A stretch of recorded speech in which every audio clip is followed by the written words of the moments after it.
Fast food have always soft corner in everyone's mind, and this street-style chowmein is favorite to everyone.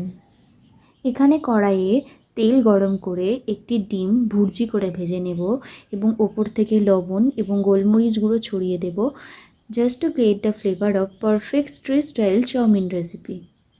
তারপর কড়াইয়ে রসুন কুচি দিয়ে বাড়িতে অ্যাভেলেবেল সিম্পল কিছু ভেজিস লাইক ক্যাপসিকাম, গাজর, পেঁয়াজ, বিনস এবং বাঁধাকপি দিয়ে হালকা নেড়ে চেড়ে ওপর থেকে লবণ, কাঁচা লঙ্কা এবং গোলমরিচ গুঁড়ো দিয়ে ভালো করে ভেজে নেব এবং আগে থেকে সেদ্ধ করে রাখা চাউমিনটা দিয়ে দেব। পারফেক্ট ফ্লেভার পেতে হলে এই মিশ্রণটি অবশ্যই ইউজ করতে হবে। এতে tomato sauce, soya sauce, schezwan sauce, vinegar এবং টেস্ট মেকার দেওয়া হয়েছে। তারপর ওপর থেকে স্প্রিং অনিয়ন এবং ভেজে রাখা ডিম ভুর্জি দিয়ে ভালো করে নেড়েচেড়ে নামিয়ে নিলেই রেডি স্ট্রিট স্টাইল চাউমিন।